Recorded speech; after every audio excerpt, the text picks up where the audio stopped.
Our story begins with our protagonist being kicked out of his job. "Mr. Han, you're no longer fit for this position." "Goodbye," says the boss. Confused, he replies, "Oh, okay." As he leaves the room, the guy says, "If we find a spot for you, we'll send you a message." The woman asks if he wants her to call a taxi for him, to which he declines. Our protagonist gets up, leaves, and sees them talking outside. The guy mentions hearing that the protagonist went to the same school as the company's owner, yet while the owner runs the company, this failure is getting fired here. Furthermore, he's been betrayed by his girlfriend. He adds, "I don't even know how Mr. Du had the guts to give this guy a position." The protagonist hangs his head. This was his last chance. Helping, caring for others, these things only make you seem kind, but in reality, following them, you became a failure. The scene cuts to him catching a subway. This is the unstoppable routine of a model citizen. Wake up, catch the metro, go to work, return exhausted. Standing on the metro, he contemplates that it would be better if everything ended soon. The train is approaching and he's thinking about ending it all. Suddenly, the lights go out. He looks around. What? A blackout. No, not quite. He realizes as the complaint system activates. Beginner package, use all your points to fulfill a wish. Our protagonist is a manga enthusiast and is familiar with the system. He just wants to know if this is real. If so, the only thing he'd wish for is to go back in time. He wants to go back to the beginning and become someone successful instead of just being a nice guy. However, when he opens his eyes, he sees a train. But this time, he's inside it and younger. Startled, he wonders, did I go back in time? He looks beside him and sees a wonderful girl. He's startled. It's Yanfei. She looks at him and asks, "Are you talking to me?" "What's up?" He says, "No, I just wanted to ask where we are." He thinks, why is the goddess of my school sitting in front of me? That's when he remembers August 30, 2013 and how he acted that day. He says, "Hey, beautiful, do you remember me?" She responds, "Yeah, we went to the same school, right?" He asks if she's also registering for college. She confirms. Our guy informs her that she's heading in the wrong direction. She asks, but isn't this train going to Jiangxing?" He sits down, adjusts his glasses, and says, "Yes, this train is going to Jiangxing. But what I mean is, you've entered my heart." She's speechless. He moves closer, showing signs of being a natural harasser. She tells him not to come closer. He replies, "Relax, this meeting is our destiny." At that moment, she shouts, "Shao gang, there's a pervert here with me." The guy arrives, telling the pervert to get lost. This is all a memory of the first time he lived this day. He grabs instant noodles thinking, "I'll just eat to calm down." The guy with Yanfei teases him, calling him poor for eating instant noodles. Our protagonist looks and thinks, this guy is as arrogant as ever. If it were the old me, I'd argue. But I'm not the same as before. He eats his noodles without caring. Just then, the consumer system activates. He sees his status window with bars for knowledge, appearance, and some other attributes. What's all this? I don't want an artifact not to invest points, he thinks. He sees the skills he had and realizes he was garbage at this time. The system hints, spend money to upgrade your skills. Our protagonist finds it strange that he has the ability to maneuver twice, but the second maneuver is about pleasuring himself. However, he's not interested in that now. He only thinks, with this system, he'll live the life he always dreamed of. He'll be an insane guy. The guy next to him asks, "Bro, have you heated your noodles?" He thinks spending money isn't the problem. The problem is having money to spend. So first he needs to figure out how he's going to make money. Returning to his seat, the guy is talking to Yanfei. "Hey babe, I'll take you somewhere fancy," he says. She prefers noodles. He tries to peek at her phone. She elbows him, saying, "Back off, mind your own business. Damn it." Our protagonist laughs at him. The guy realizes this and asks if he's laughing at him. Our protagonist replies that he isn't. The guy says, "I'm her boyfriend. You can't laugh at our business." She stares at him again and says, "Just let me eat my noodles already." Our protagonist thinks this guy has always been and always will be a simp. A few minutes later, they finished their noodles. She had gone out to buy a snack and returned, but unfortunately, it was already sold out. Our protagonist pulls some chicken drumsticks out of his pocket. She asks how much they cost and says, "I'll pay for it, relax." He quotes the original price of $2.50. She says she doesn't have change and tells him to keep the 3. He says she's kind and gives her an orange as compensation for the 50 cents difference. She says he's very polite and he's already fallen for her. Her smile is enchanting. Until the simp appears and says, "I have money. If you wanted to eat, you could have just asked me to buy it instead of accepting oranges from others." She tells him not to be rude and asks why he's shouting. But the guy doesn't stop and continues, "I said I'd take you to the restaurant. Why did you buy this guy's snack?" She stands up and asks, "Do you really care about me?" Everyone on the train starts to look and she leaves. The boyfriend asks where she's going. She says she's going to the trash and doesn't want to talk to him anymore. The guy gets angry, looks at our protagonist and says, "Hey, get up," grabbing his collar and throwing him to the ground, shouting, "This is all your fault, you damn four-eyed loser." He wants to kick our boy, who's already spitting blood. He didn't expect his body to be this weak, but he won't let it slide. He gets up thinking, "I was worried about where my first income would come from. You'll be my first benefactor." The scene cuts to some time later. Yanfei is asking how he is, what happened. The doctor says, "The boy's reflex is gone. He's in a coma." "How did you fall into a coma? Are you the king of acting?" The doctor continues, his brain was severely damaged. He needs to be taken to the hospital now. Our protagonist is thinking the guy didn't hold back and it hurt a lot. "He threw me to the ground and said, 'If it wasn't for you, I wouldn't have been embarrassed in front of her.'" Our protagonist says that this guy only knew how to resolve everything with violence. The simp says, "What did you say? Repeat that." Our protagonist looks at him, calling him useless, and even thanks him for the conversation he had with his girlfriend. With that, he takes another punch, and at that moment, everyone on the train tries to hold the simp back, telling him to stop. But the guy doesn't stop punching our boy. Just then, the waifu appears and asks what he's doing. Desperately, he says, "Sorry." When he looks at our protagonist, he's smiling, calling him trash. She pushes the fool aside and asks our boy if he's okay, who says he's feeling really bad and passes out. She shouts for doctors. The simp tries to explain the story to the policeman, saying our protagonist was pretending. But everyone on the train said it was a lie, just because this guy was talking to his girlfriend. He didn't like it and beat up the boy. Everyone is on our boy's side. The waifu is even sad and thinks, "It's my fault he got involved in this." She's sad for involving our protagonist. The simp is there, explaining himself, "Don't arrest me. He provoked me, man." The guard says, "Enough. Everyone here is given testimony. The facts won't be denied. Why didn't you think straight while hitting him, huh? Do you think you have a lot of money? This is all your responsibility." He runs to Yanfei and says, "Yanfei, please help me." Say something, "You know I'm not like this." But she pushes his hand away. He then says he's going to call his dad.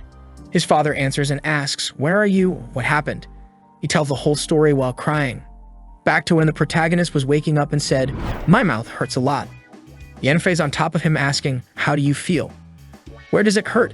The protagonist's nose is already bleeding, obviously. She asks, "Why is it bleeding? Did it hurt that much?" He says he's okay, just that she's too hot. "Nope, you didn't say that." Our protagonist gives her a slight stare and thinks she really is a goddess. Just look at her face. She says, "We're almost at the station. I'll take you to the hospital." Our boy says he's fine, but she informs him that he lost a tooth. He puts his hand on his face and thinks, "I'm glad I lost that tooth. I was afraid it was just scratches." He then says aloud, "I'll have to do some exams." It's clear he's planning to extort the cuckold. The waifu is standing thinking he's really a lunatic. How can he hit someone like that out of nowhere? What if something bad happened to him? As he was leaving the hospital, he hugs her and says, "Thank you, you truly are the school goddess. So beautiful, so kind." She even says, "I didn't even know you were from my school. Now I understand why you seem so familiar." The protagonist falls and says, "The goddess remembers me. I am honored." She awkwardly says, "Wow, even in this state you praise me." He tells her, "This makes me think I need to hit the gym more. Taking a beating alone is no problem, but what if this situation was to protect someone and I couldn't? I have to be tough." She agrees it's good he thinks that way, but says he needs to at least know how to defend himself. Our boy says that guy got what he deserved. Now he'll be detained for a day or two. Since his tooth fell out, this escalated the case to something criminal. That's life. Whoever walks by the river gets their feet wet. Our protagonist's life is pretty good in the hospital. The nurse informs him, "This is a private room just for you. The best medicines and treatments will be provided. You can rest assured." He thanks her but wonders, who could be spending so much money? Probably the simp's family. Our protagonist checks the system and sees he's already earned some points, 20,000 current assets. He understands that, even though he didn't pay for transportation or the hospital, it still counts as his expenses. That's the good life. Just then, someone enters. It's Yanfei again. She doesn't give the boy a second to recover. She comes all cute and returns his glasses. With just that, our protagonist is already imagining the wedding. He puts on his glasses to look at her. He thinks she's so thick with a good personality to match. She knows what's important. He was thinking he even has to thank the simp for this opportunity. She tells our protagonist that her father will arrive soon and asks, "Why don't you give me your number so we can keep in touch?" Our boy obviously gives it right away. Her family enters and she hugs her father all happily.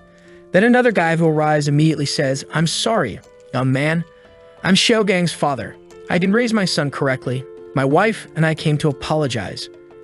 Our protagonist feels awkward and says it's okay. He doesn't need anything. But the man comes running and tells him, "Don't move, kid. Stay still. You need to recover." The mother is embarrassed. "I spoiled him too much. Luckily, you didn't stoop to his level, but we'll compensate you." Our protagonist says, "It's partly my fault too. I know he kicked me, hit me, broke my tooth, made my nose bleed, stepped on me, but I cursed him, right?" The father recommends that he accepts the offer. It's a very high amount, and they can forget all this. Our protagonist takes a peek and asks how much. The father says, 800,000 yuan. Is that acceptable? Our protagonist is thinking, how many attribute points can I buy in the system of all this? The old man is confused, asking why he didn't react more. Does he want more? Our protagonist knows the situation he's in is good. The old man's afraid he'll report his son and ruin the guy's career. That's why he's doing everything to keep quiet, but he accepts, saying that's a great amount. Now I understand why Yanfei always said she had a very cool uncle, but the nervous guy asks, "But what? If you solve this just with money, you'll prove you're a father not so concerned about your son's education. I think it's important that your son understand that this behavior wasn't correct, or he'll ruin his own life." The guy is still receiving money yet wanting to preach morals. The reluctant father says, "All right, kid, I'll educate him better." Our protagonist is playing with fire and continues threatening that he doesn't want the money, saying, "I really don't need it. I just want him to understand that this behavior will hurt him and his family." The guy starts crying, saying, "I understand. When he's released, I'll bring him here to apologize." The wife says it's okay, and they both leave. Everyone is already in the hallway leaving. Asim's father greets the blonde's father, apologizing for the trouble his son caused. The guy says, "Relax. At least you came quickly and talked to the kid." Everyone leaves. At this moment, the father sees that his daughter isn't very happy and asks what's wrong. She says that Gang was a complete idiot doing that. Outside, the father says at least she's okay. And that guy will now disappear from her life. She says thank goodness and says, if that guy had the maturity of the boy he hit, things wouldn't be like this. The father says, "You seem to have a good opinion of the boy. You met him yesterday, right?" She blushes and says, "No, he's from the same school as me. I just felt embarrassed because he got beaten up because of me, and he seemed like an easygoing guy." "What do you think of him, Dad?" The father is thinking he seems like a mature and responsible boy. And here comes the father with the speech. "My daughter, at your age, boys who are mature like that have suffered a lot. Someone like him prefers success over feelings. I'm sure he has a bright future. But I don't know if he's ready for relationships." The daughter says okay, but he adds, "Well, I just want to remind you that relationships are exhausting. Be careful." She graciously tells him not to worry because she's not interested in dating. Meanwhile, our protagonist is all happy looking at the system. 387,000 points in the bank account. Best of all, the guy spent on him and now he has money to spend again. It's a double win. He falls on the bed and thinks, what do I do? Then he touches his glasses and says, right, I'm nearsighted and I'm toothless. Can this be resolved here? Seeing the options on the system, he remembers being teased about it in his past life. So he wonders, system, can you help with this? There's a scene like in The Matrix. When he opens his eyes are restored. Healthy status. He gets up from the bed, goes to the mirror, and takes off his glasses. Tada! So is this really how I am? Now the boy feels unstoppable. Eyes are called the mirrors of the soul. As a great wise master says, attractive eyes have a clean and beautiful structure with a lovely coloration. Just with this change, my attractiveness went up by 3 points. This shows that one function can influence the others. He receives a message from his friend saying, I really appreciate your help. I'm at the Confucius temple, how about we grab something to eat? He tells her, I'm still toothless. Bring me a book to read. She apologizes for forgetting he's toothless and says she'll bring a book later. The two are very happy. The protagonist made another flirt, saying that if he were there, she wouldn't even have time to eat everything. This protagonist is unstoppable. Her father is even there, wondering why this girl is all smiles. The next day, she really brought a book for him, but it's a really difficult and boring book, and she asks if he didn't like it. He says, it's not that I didn't like it, but why did you bring me such a book? She says she's kidding and hands him a copy of Solo Leveling. He looks and says, I knew you'd understand me. She tells him to get better soon and winks, but suddenly she approaches, and our boy backs away. She says that him taking off the glasses really improved his appearance a lot. The guy was already a bit convinced, and now he'll be even more. And he says, do you think that's all? I'll still improve so much and become even more handsome. She tells him to calm down. Are you thinking the glasses sealed your beauty? He says exactly. A cheeky one. She says that if that's the case, he should never put the seal on again and tells him to prepare because tomorrow she's bringing her father. Our protagonist thinks, why is she talking about her father? The next day, the simp shows up there saying, sorry man, I shouldn't have hit you. I couldn't control my emotions, but it's from the bottom of my heart. Please forgive me. Even the father and mother are moved. Our boy says, I accept your parents really love you, so don't worry them again. The guy is thinking, darn, he really wants to preach morals at me. A while later, a lawyer arrives for him to sign the paperwork and receive the $800,000. Look at this beautiful check. Take it, kid. I hope it never happens again. Our protagonist replies, you're very kind. The guy not only paid for the trip, the room, gave compensation, and everything else. A total of $1.15 million was spent. Now that he has the points, the priority is to raise his attributes. But he thinks he can't just spend everything on attributes. He still has to have money to eat and live. He falls on the bed and thinks, what if I don't spend anything? I just buy a comfortable little house, live comfortably for the rest of my life eating instant noodles. That's when the big friend comes back saying, we're here to see how you're doing. This girl is getting more inflated every time. The father comes and tells him to rest and says, she and I will travel soon, so I brought a little gift. Accept it here. Giving him a bundle of money. The father says it was a problem that involved his daughter too, so he wanted to compensate in some way. This time, our protagonist doesn't want the money and says, I don't want this money. She's a victim just like me. From whoever it is, I don't accept this money. The guy is already grabbing his shoulder. You really are a prodigy among young men. When you come back home, come visit us as a guest. Your grades must be incredible. Your college is close to hers, so I ask you to take care of her. She asked her father not to say these things. Our protagonist is confused, but says he's really at her university. She gets all excited, but he explains that he's in the humanities field, which usually doesn't get much recognition. Everyone is embarrassed. Our boy tells a sad story. When he was young, he thought grades didn't matter, followed a somewhat wrong path, and ended up in this situation. The father and daughter just watch. And our protagonist says that at least he learned from his mistakes, and now the only thing he can do is be better in college. The father says, you're right, kid. You can't be stuck in the past. The important thing is the direction you're going. And that money you received, what are you going to do with it? Start your business. Our boy says not now, but soon he'll become an entrepreneur and sell courses on how to make $800,000. The father congratulates him and leaves. But before he goes, the kid says to him, you're an amazing father. Even in 20 years, I'll remember. I want to be someone like you.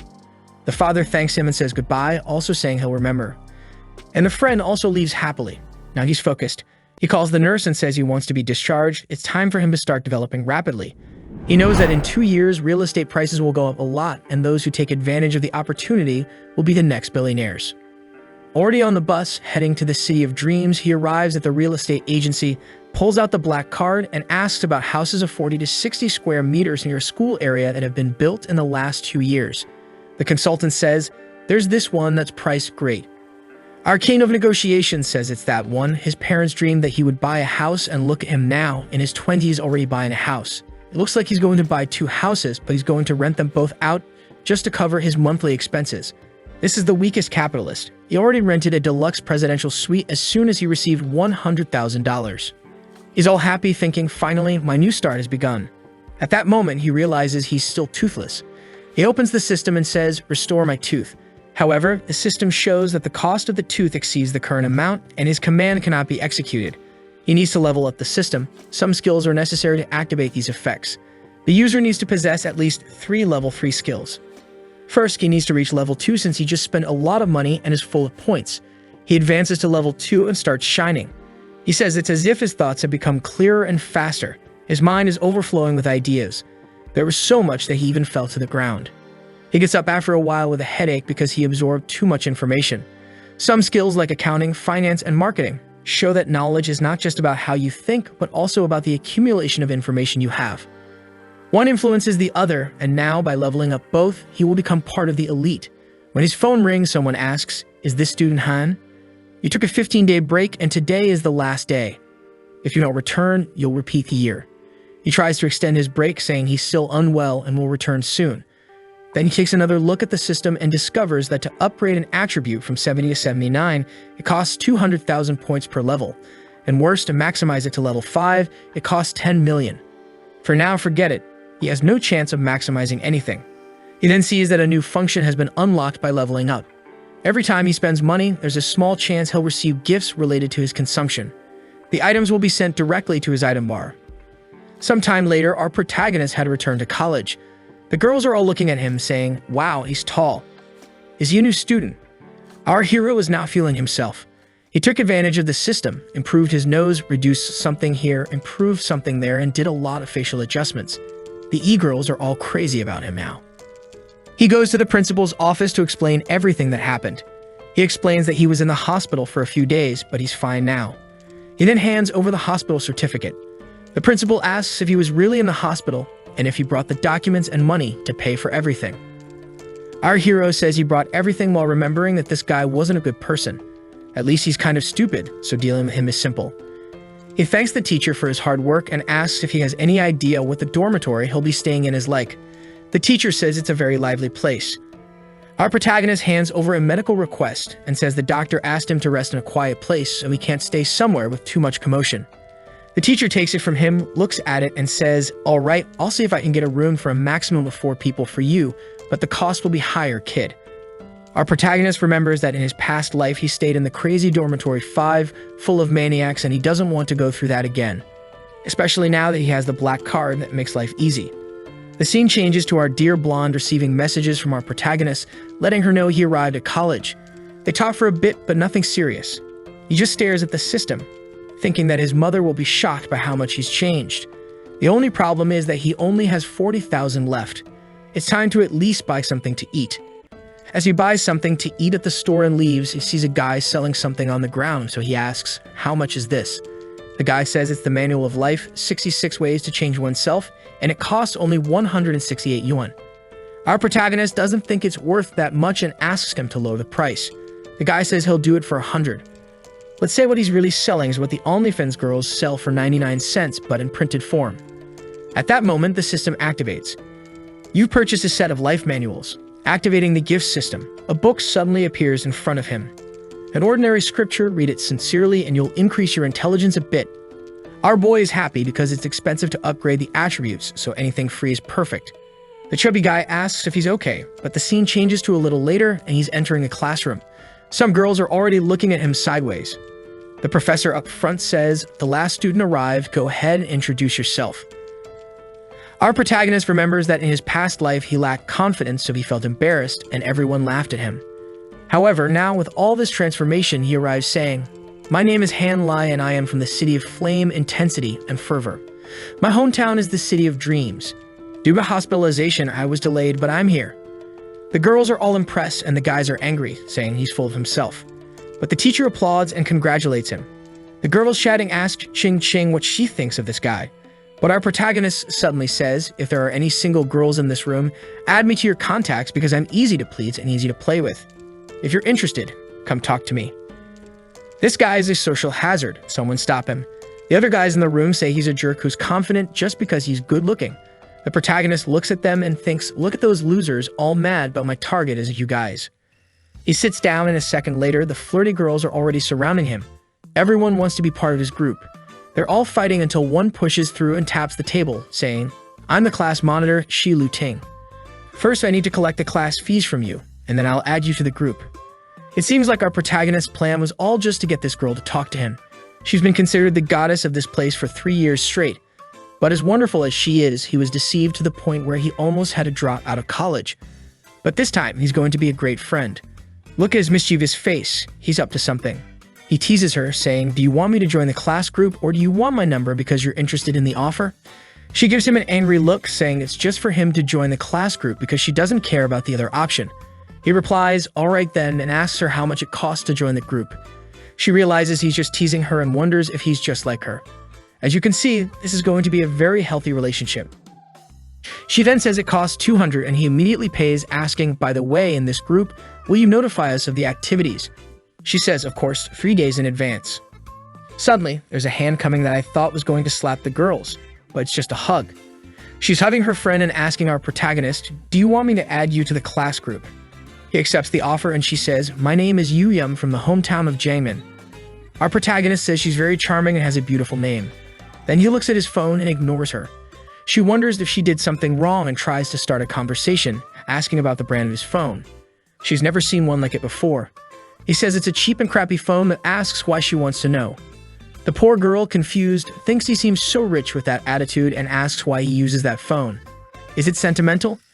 He says he uses it because he's poor. She makes a face and leaves. What a weak, materialistic girl. But our protagonist remembers that in his past life, she used to manipulate him. She pretended to like him just to keep getting gifts, but she didn't really want anything. Our protagonist stands up, tired of it all, and the girls ask what he thinks of the class leader. Is she beautiful? He says he doesn't care about outward beauty. He wants to know about her inner beauty. She's just listening from the side. At night, everyone leaves to go up to the dormitories. People ask if he's not going with them, but he says no because his dorm is downstairs and it'll be faster to go down. We then see his roommates.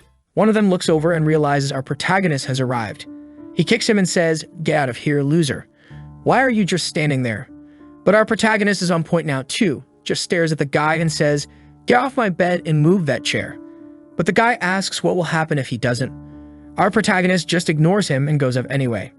He gets up there, opens his backpack, and takes out a hammer. The blonde guy was going to say something, but his friend stops him. He says, "Where did the guy grab a hammer up there? What kind of normal person carries a hammer? It's better not to mess with this crazy guy." The guy sleeping in front of him is afraid of getting hit with a hammer in the middle of the night. The three of them are already leaving the dormitory, afraid of getting their heads smashed. Our protagonist asks where they're going. As they leave the room, they say they're going to see their girlfriends. The protagonist smiles like a psychopath and asks if they really have girlfriends. But then he runs off and our guy thinks he scared them too much, staring at the system, wondering if his decision-making is being influenced by his attributes. If that's the case, he has to work even harder to take advantage of it. The next day, there's a green-haired girl talking about our protagonist saying, "Have you heard about that new guy? He seems to be from a billionaire family." The blonde guy recognizes him as the guy who's sleeping peacefully in the dorms while everyone else is suffering. Then we see the psychopath drinking her juice, and when she looks, she sees our protagonist with his athletic body. He was passing by when the girls greeted him from afar. One of them came up to him and asked, "I heard you're living on the top floor. How did you manage to get a spot there?" Our protagonist apparently doesn't want to talk much to her and says it was luck. The blonde guy is walking around with some other guys talking bad about him, saying, "That jerk, how does he come into the room causing a ruckus?" One guy sees them and warns our guy it's best not to mess with those guys. But when the blonde guy sees our protagonist, she gets scared and drops her cigarette. Now it's our protagonist and the milkmaids against the group of guys. Everyone is curious about why they're staring at each other, but our protagonist is calm while the poor guy is trembling. The guy with glasses greets him, while the blonde guy is already leaving. But our hero asks if they're coming back tonight. The blonde guy replies that unfortunately, he has to be with his girlfriend again. The girls are confused because they know each other. But the crazy girl realizes that our protagonist is treating the guys like dogs. He gets into the elevator and asks if they're not coming in while he looks and about 10 girls have arrived. And obviously the naughtiest one is in front of him. She wants to play his game, she charms him, and it works even on the reincarnated fool. As they exit the elevator, the scared guy comes up acting like a buddy, putting his hand on the protagonist's shoulder and saying to him, "You're afraid of yourself." Our protagonist removes his hand and says, "I don't know you, so don't touch me." The guy is surprised by this reaction, apologizes, and runs away. "Didn't you say you wanted to be friends with everyone in your speech?" But he enters the room saying he doesn't remember saying that. As he enters, the milkmaid invites them to sit together. The manipulator sits too. As our protagonist passes by, she stares at him and says, "You're right. Quality is better than quantity when it comes to friends." She asks if he wants to make friends. But he responds curtly that friends don't make a difference. Her friend laughs in her face, but after laughing, she stands up and asks for his phone number. Our guy says he'll give it to her, but he doesn't respond much. The psychopath asks, "So is that why you didn't answer my messages? You don't even pay attention to the class representative." Our protagonist makes an excuse, saying he was too busy and will respond later. She gets a little mad, thinking, what's so special about him? He's shameless. He may be handsome, but he's so arrogant. Better keep my distance from him. When she looks away, he's there, focused, making notes. Our protagonist realizes he has a problem. Even though he has a lot of knowledge now, it's hard to remember to use all of it. So his idea was to make these notes like a desperate person to organize his thoughts. The girls stared, thinking he's crazy, and then asked why he's studying so much when they haven't even gotten to that part yet. Our hero asks her if he can't study alone by any chance. She says he can, but wonders, if you were so smart, wouldn't you be in a humanities class? The protagonist says he was just demotivated before, but now he's ready to revolutionize his life. The two girls are impressed, and her friend points out, saying she knew he was some kind of genius, really different from the other guys. But our guy looks suspiciously at her because he knows her very well. In the past life, she used to play with a bunch of guys too, just looking for a rich one. And as soon as she found one, she got married, so he knows why she's doing this. So he asked the president, "Do you think I'm studying so eagerly?" She tries to guess his story, saying he was a troublemaker, but then in the last year, he lost his girlfriend to a rich guy, then he got beaten up, and then he decided to study so it wouldn't happen again. And that's why he avoids all the girls. Huh? Did I get it all right? She asks. Our protagonist laughs. Are you crazy or do you like writing fanfic? She's a bit embarrassed but doesn't respond. Our hero finds it strange that she became so shy. A little later, still timid, she says goodbye, saying she has some things to do. Our guy starts to think that maybe she really writes fanfic, and now he's curious because he doesn't remember that from his past life. But he thinks that even though she deceived him miserably, she was kind. Plus, she was a hardworking and disciplined girl in her own things. He thought she would do well after graduation, but apparently, she got a bad marriage. Still thinking about her being a writer, he remembers something. Once when he was in the computer room, he saw her receiving a message on the PC, someone asking for an update on a novel. And he begins to wonder, does she have two separate personalities? One for writing novels and one here for the university. The scoundrel says he now wants to reveal what she has beneath the disguise. In the next scene, we see her wanting to study, but she's just biting her pen thinking, my God, why can't I forget him? Look at how she looks at our protagonist.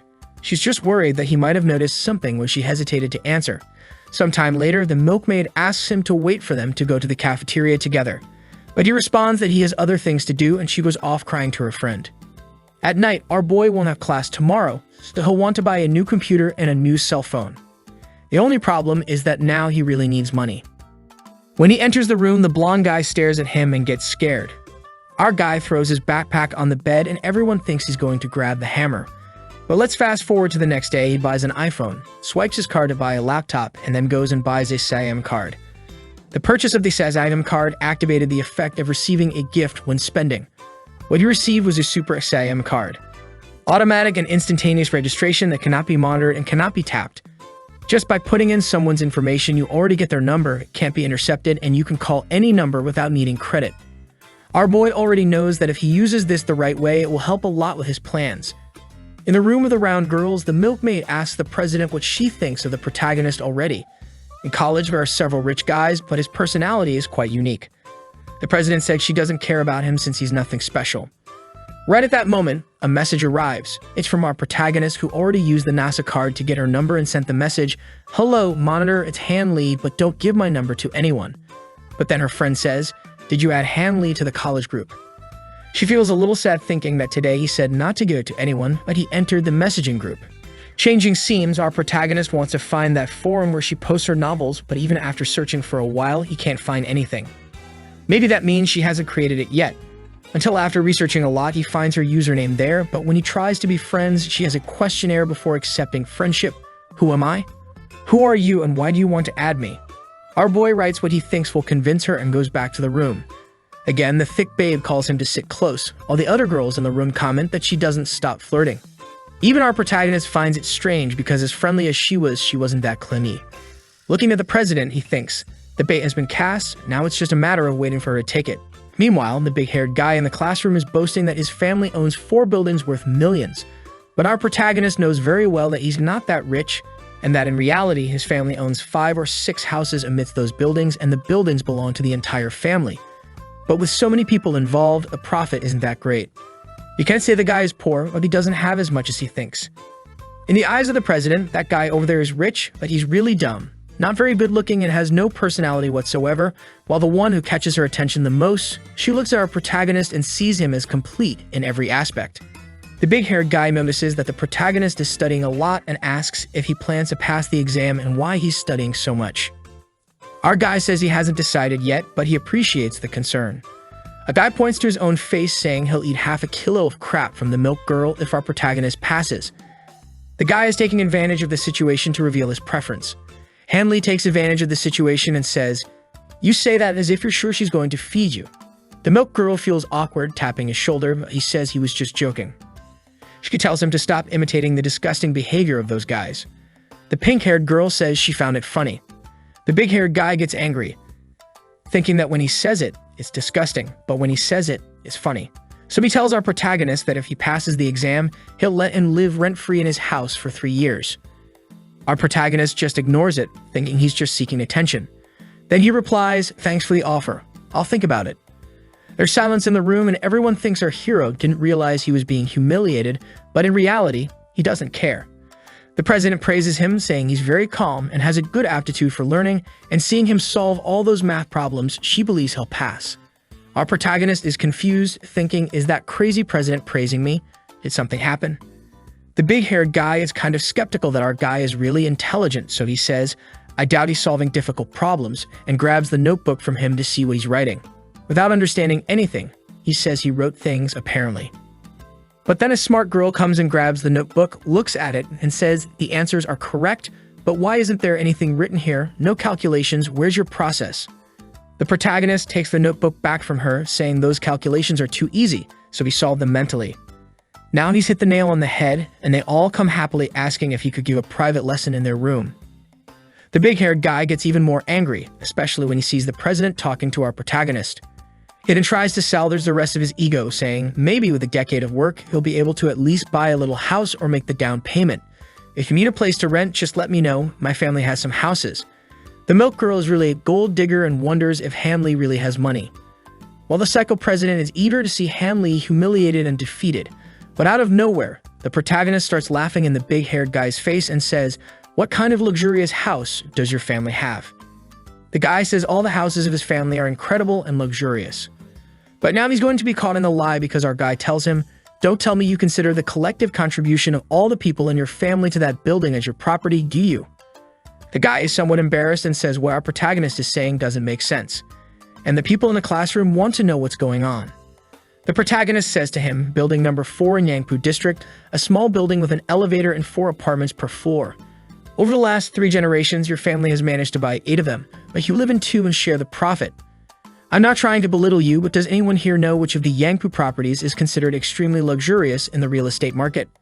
The protagonist puts on a smug look and says, "I find it a bit strange that you're acting all high and mighty at the expense of 3 generations of your family."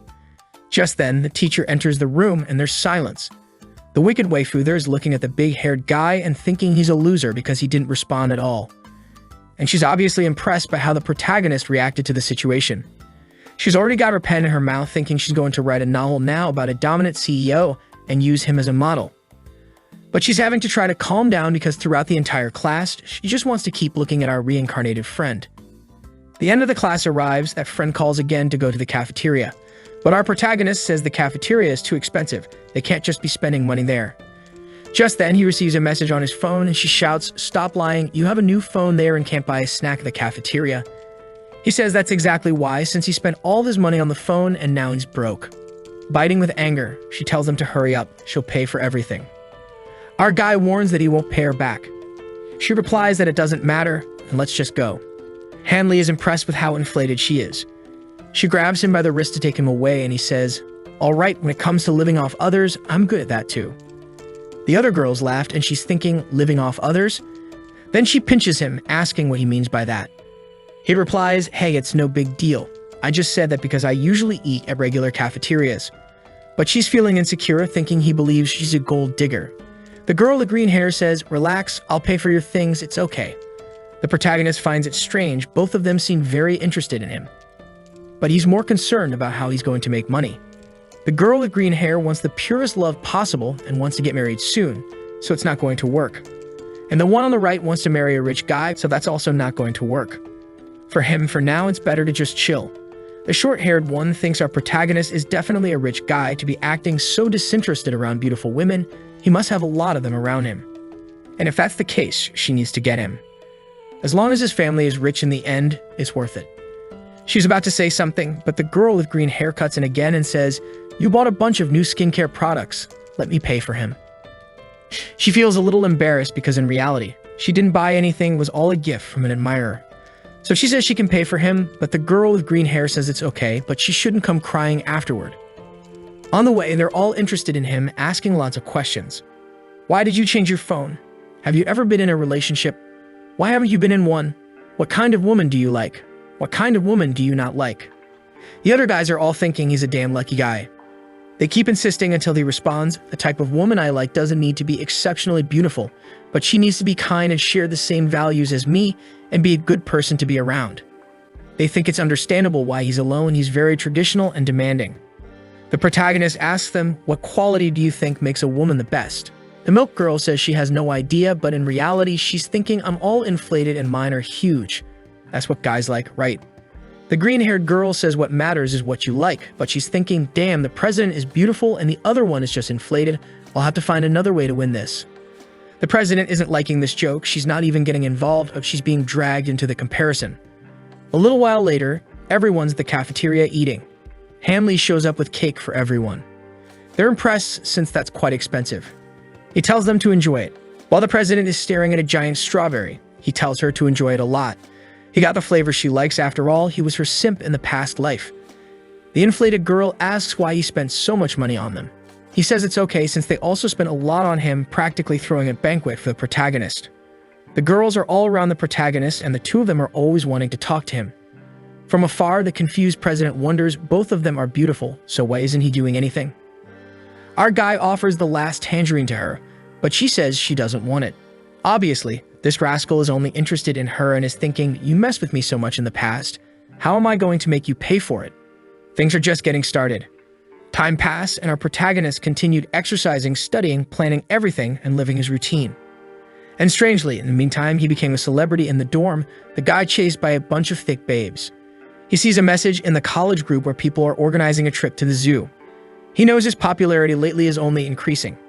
Then he receives a message from the president saying they're going to the safari park tomorrow. But he doesn't need to worry because she already paid for his trip. This is the first time I'm spending money on a man. Our protagonist, realizing she's upset, thinks, "I'll talk to Little Cucumber," which is actually her pen name on the site where she posts her works. During this time, he's been spending money as her supporter on the site. And for the first time, he receives a message from her saying, "Thank you for the donation. I'm touched." Our guy thinks she finally took the bait, but for now, he needs to confirm that it's her. He takes advantage of this response to ask for her number, if there's any readers group, and if she's planning to release any new work. And depending on the answer he gets to any of these three questions, he'll be sure it's her. And with that, he confirms her identity. The next chapter begins with everyone going to the safari. Our protagonist arrives at the subway station, and the girls are already greeting him. The president arrives looking all cute, saying she'll buy tickets for everyone. And the guys are thinking her legs are amazing. But our guy, on the other hand, thinks those are just stick legs. But he's sneaky, and he already remembers that in his past life, she started going to the gym and got really thick. The rascal is just thinking her body is going to be graceful. A while later, one of the friends grabs his arm, and the other one grabs his arm too. The guy is surrounded. He finds it confusing because in his past life, both of them ignored him. But he doesn't want to get involved in all this silly romance stuff. He crouches down and runs out, saying he needs to go to the bathroom. A while later, they've already arrived at the safari. But our protagonist is alone while the girls are all sending messages asking where he is, but he's not in the mood to respond. Meanwhile, the president is also mad because he ran away without saying anything. And where is he? Until a message from him arrives asking for help. She thinks him asking me for help. I won't respond, but she takes a look and asks what's wrong. He tells her he has a stomachache and no toilet paper. She apologizes, but unfortunately can't go into the men's bathroom. Thinking he finally fell into her hands, but he says, "Ask the janitor, please." She tells him that if he wants a favor, he has to show the right attitude and beg for it. He tells her to hurry up, he's begging. She tells him that if he compliments her properly, she'll help, and she thinks, if he calls me adorable and wonderful little fairy, I'll help him. But the protagonist calls her mommy, madame, and dear. She already gets angry thinking, "Damn, the heavens sent me this guy here to annoy me. That's why I have no interest in him." Until suddenly, guess who shows up? He was just playing with her heart. This is the ultimate strategy a love story has to evoke emotions. It can't be a stagnant river. You make the woman frustrated and angry and then give her a mega surprise. This creates a contrast that generates emotional fluctuations. The scoundrel is leveling up that system just to pick up women and even brought ice cream for her. He tells her to hurry up and grab the big ice cream he took a long time to buy, and also that he needs to use the bathroom because he's in a rush. She looks to the side and says, "If you're in a hurry, just go. I don't want you here. You disgusting." The protagonist finds it funny to see her embarrassed. He takes the ice cream and says that if she doesn't eat it, he'll have to force feed her. In some states, this is considered a crime. They chat for a bit, and she's just giggling and giving him some side glances, thinking that she'd be lying if she said she didn't have any positive feelings, and in this case, she might give him a chance. It's at this moment that his system shows. You have acquired the flirting skill level 1. Hanley, not wanting to miss the chance, immediately upgrades it with 180,000 points. He wants to know what effect he'll have with communication, persuasion, and flirting, all at level 3. He playfully messes around with the ice cream, but right then a child passes by and bumps into her. She falls onto our protagonist's belly, feeling embarrassed and moving away, but suddenly she's back sitting next to him. They keep talking until the short-haired friend sees the two sitting on the bench there. She thinks, so that's why he wasn't responding to my messages, because he's with her. But the fanfic writer comes running over and hugs her friend, creating a romantic scene. Our protagonist loves this scene.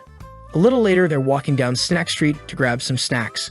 The big friend puts on some rabbit ears and asks if she looks cute. Our guy says yes and asks about the other two friends. She says they went for a stroll to buy some stuff. Hanley asks why she didn't go with them. She says she didn't go because otherwise he would be left alone. Then she grabs his arm, calling him to have some fun. They hang out in the park until at one point she sees a necklace. And our protagonist remembers that in his past life he gave her the same necklace, and she hated it. But now she's lying, saying she finds it wonderful. So she suggests they go take a look. She's all interested, but poor guy only remembers that he had to save up for a long time to buy it for her, and he never even saw her wearing it. He may not have any more interest in her, but he finds it strange that she's so in love with this item. He finds it funny and says he'll buy it for her, already telling the receptionist to keep it as a gift from him to his friend. In his mind, this is the last time he'll give a gift as a simp.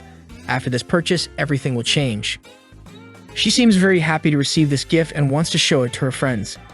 But Hanley says it's better not to because it could cause discord. When the protagonist makes the purchase, he receives a pet collar from the system that gives 50 obedience and 50 happiness, and he wonders what to do with it. He thinks it would be good if he were raising a husky, but that's not the case. She then asks him to put it around her neck, and he does. She's very happy, but everyone outside can see it, and the president is feeling isolated. The protagonist thinks Lu Cheng, right at a time like this, what if she misunderstands? But wait, why am I blaming myself? I have nothing to do with her. And I'm more interested in her online version. I couldn't care less about this offline one.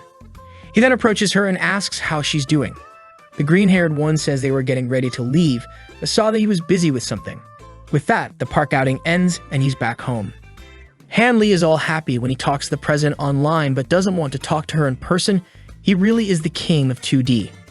On the app, he asks her when she's going to release a new book. She says it will take a little longer. She's been very frustrated lately with her content and isn't happy with the result. The protagonist, with his evolved writing talents, decides to give her some constructive criticism and says she needs to improve especially her amateur style and character development logic.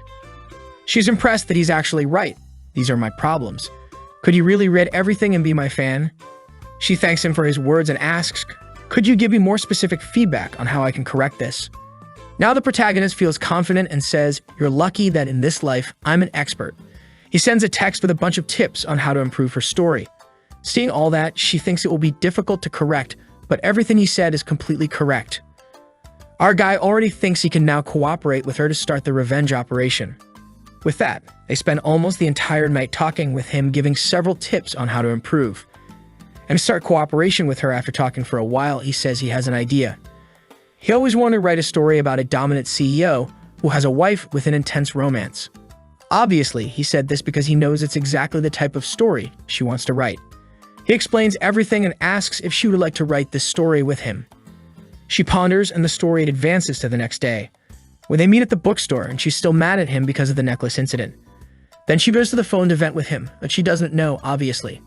The days go by with him talking all day and all night about the book. A few days later, we see our protagonist eating but more interested in the psychopath's work on his phone, until a new face appears. His bald friend says, that's the beauty of international studies, she's wonderful. His partner says, stick here with us and come meet the guys from my dorm. She looks at the table and the scene changes with everyone talking. His friend introduces her, saying, this is Paige, the most beautiful and popular in the whole university. The protagonist feels embarrassed for her until the guy introduces him. This is Hanley, the king of the girls. Our protagonist interrupts the guy and says he'll introduce himself. Pleasure, I'm Hanley. Paige's friend seems to recognize the name and says, I've heard that name before. Aren't you the guy who's followed around by two beautiful girls every day? They even compete to see who gets to feed you, don't they? Our guy feels exposed and thinks, damn, this fame I'm gaining is ruining me. His friends are even pressed, asking him to teach them how to do it. Meanwhile, Paige tells them to order something to eat soon. The protagonist looks at her while thinking, in my past life, I only saw her a few times from afar. So the guy from my dorm is in the same class as her. If I'm not mistaken, she's extremely rich. It's interesting to see that she's willing to share the table with us commoners. Her personality is very different from the rumors. She says she can't drink much but will try to keep up. Our guy says her eyes are very different. She explains that they come from her mother, who came from afar. Our protagonist says they are uniquely wonderful. They continue this conversation until his friend nudges him and says, look who's over there. It's the president, who already notices the presence of our protagonist. The two recognize each other. The hottest girl in the university's human relations against the hottest girl in the university's finance. It's an intense duel. The president wants to know why the protagonist is sitting here with her. She then asks our guy what was going on there and says she was waiting for a message from him. He replies, I was with my dorm friends until some of their friends showed up, nothing special. But then his friend says, hey waiter, bring another chair for one more person to sit. Our protagonist gives him a stare and the friend thinks, did I do something wrong? Then the president sits down, but he says, we've been eating for a while and there's only leftovers here. Why don't you order something to eat and take it home? In other words, he said, get out of here. The president, who's not naive, understands and gets up, saying, okay, I understand. I'm leaving so I don't bother you guys. But the protagonist doesn't seem to care about her leaving. But our guy, who by this point I'm starting to think is a psychopath, got up and went to the bathroom to talk to her on his secret account. He asks if she's okay, what happened. She said he has no idea and explains, I went to sit with my classmate friend that I mentioned, but he just ignored me and didn't even want me to sit with him. Sometimes he treats me well, and sometimes he treats me badly. The protagonist says he's just playing hot and cold with you and teasing you all the time. Don't fall for it. She says it must be that, and that's why she left without looking back. From now on, she won't care about him anymore. Hanley returns to the table and says he's leaving. He throws his wallet on the table and tells his friend, you pay the bill later, and if anything happens, let me know. Meanwhile, the president is in line, texting that she's angry and wants to eat fried rice. At that moment, our protagonist appears with the fried rice already bought and says to her, like in this video, we've come to the end of another one, my dudes. As always, if it goes well on the channel, I'll bring part 2, so activate the notification bell to not miss it. Peace out.